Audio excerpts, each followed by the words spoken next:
분단의 땅 한반도. 두동강난 국토의 허리를 부여잡고 온 민족이 분단의 통증을 호소하고 있는 지금, 세상과 단절된 은둔의 땅 북한에선 과연 어떤 일들이 벌어지고 있는 것일까? 천하의 만고 역적 장성택에 대한 조선민주주의 인민공화국 국가안전보위부 특별군사재판이 12월 12일에 진행되었다. 조선중앙통신은 공화국형법 제60조에 따라 사형에 처하기로 판결했다고 밝혔습니다. Chang Song-taek might be dead, but his followers are still around. Now they are what the regime fears the most. 朝鮮中央テレビは金正恩第一書記の叔父で朝鲜国家安全保卫部12号对张承泽进行了特别军事审判。 정말이지 그놈은 제갈 길을 갔습니다. 정말 갈기갈기 찢어서 육사의 엄장에 내던져야 한다고 생각합니다. 공화국형법 제60조에 따라 사형에 처하기로 판결하였다. 판결은 즉시에 집행되었다.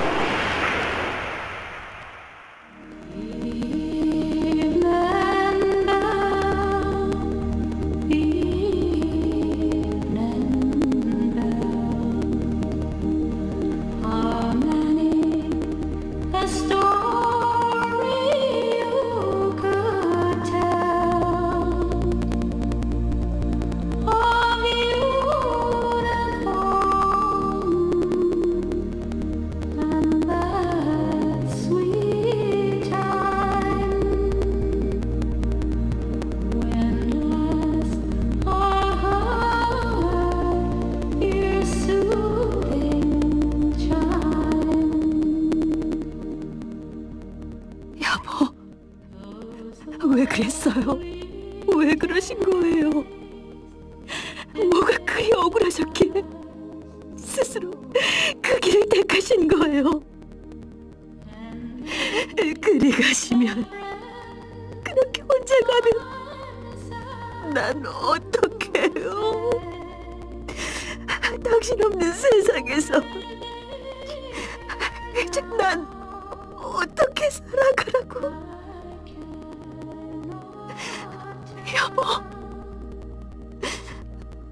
여보.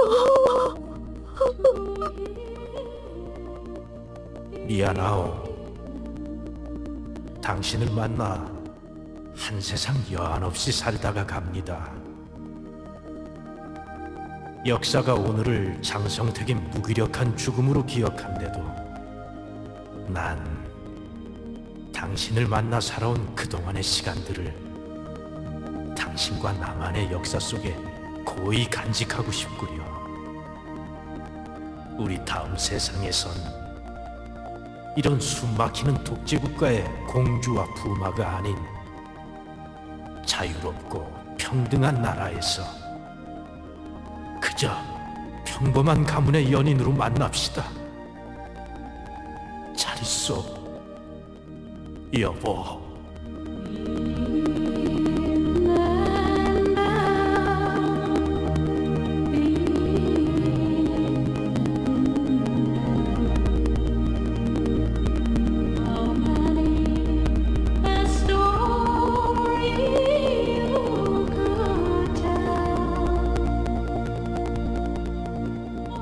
왜 그랬을까?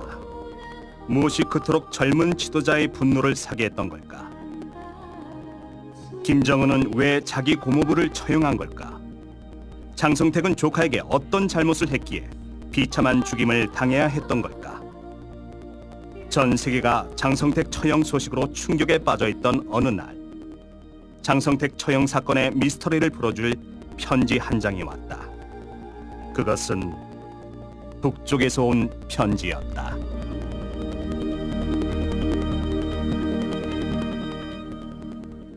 연속 방송극 북쪽에서 온 편지 장성택 편 제5회 불편의 시작. 내각에서 올라온 보고서입니다. 이건 중앙기관들에서 올라온 실태보고 자료들이고요.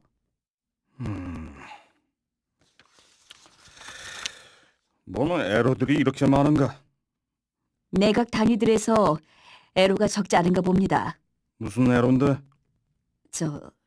그게 우리 여석이 동무가 머뭇대는 걸 보니 애로가 심각하긴 한가 보네. 내각 중심제란 건 말뿐이란 인식들이 점점 더 팽배해지고 있는 분위기입니다. 내각 중심제가 말뿐이다? 이유가 뭔데? 중앙당 행정부 때문입니다. 중앙당 행정부? 아니 그럼 장 부장 때문에? 네, 자세히 말해봐. 지금까지 우리나라는 돈주머니가 모두 세 개였습니다.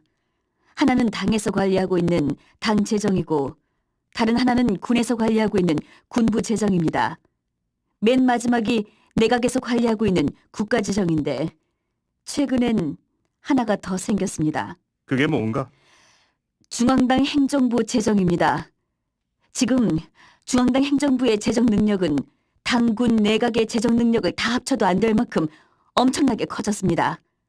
돈 될 만한 기관들은 중앙당 행정부에서 거의 다 장악해버렸습니다. 그거야 내가 승인해준 일 아닌가? 국가 경제 회상을 위해선 어쩔 수 없는 조치였다는 걸 서기 실장도 잘 알지 않나? 하지만 이렇게 한 사람에게 국가 재정 전반이 집중돼 있는 건 결코 바람직한 일이 못 됩니다. 틀린 말이 아니었다.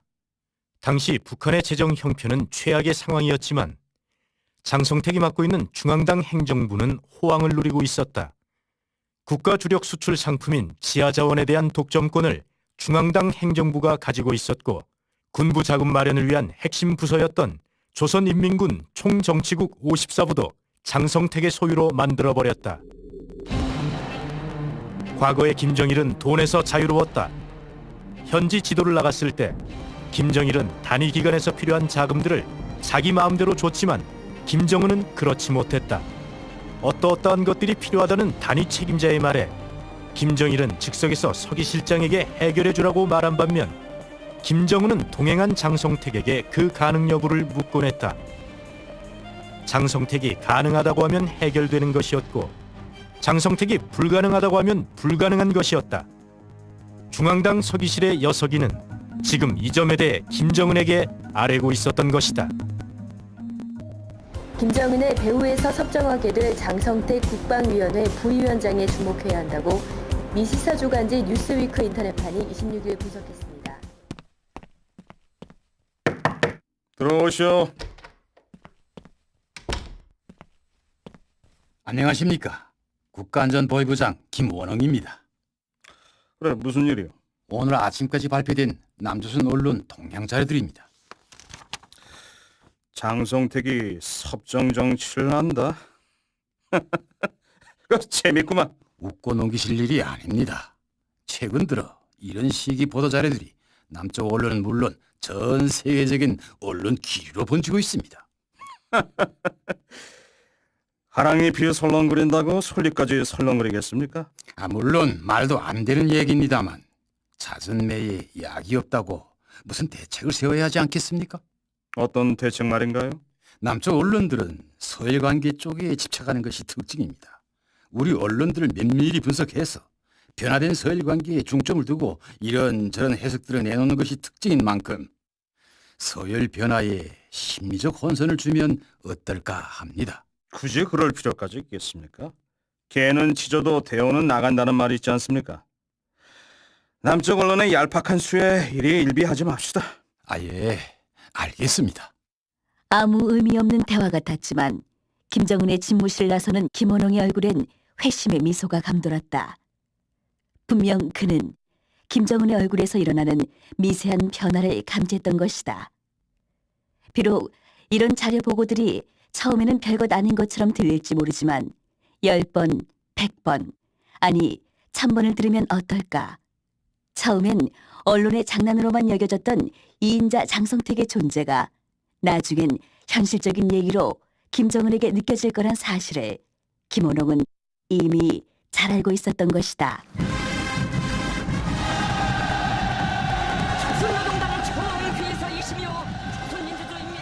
아주 잘 꾸렸습니다. 물놀이장이라고 하면 이 정도는 돼야죠. 이제부터는 평양 시민들이 마음껏 물놀이를 할 수 있게 됐구만. 아주 좋아. 세계 어떤 워터파크 못지않게 아주 잘 만들었어. 수고했습니다. 예. 저 집에 애로되는 게 있으면 말해봐. 이 정도 물놀이장을 구경시켜줬으면 뭐라도 선물을 해야 하지 않겠나? 안 그렇습니까? 그럼요.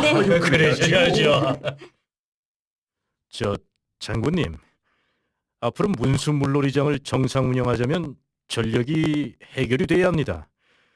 그렇다고 긴장한 국가 전력을 쓸 수만은 없는 일이니 대형 디젤 발전기 2대만 해결해 주셨으면 합니다.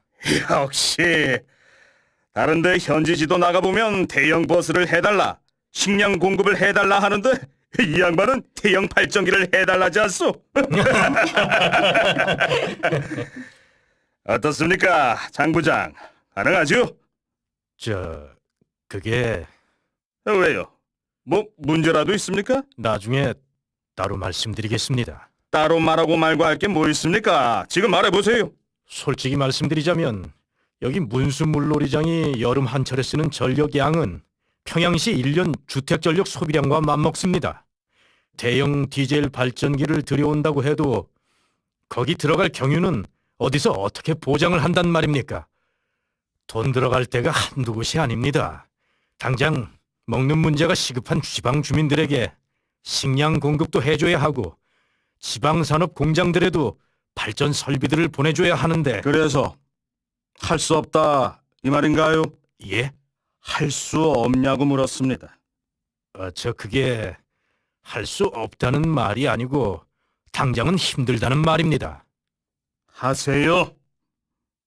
예?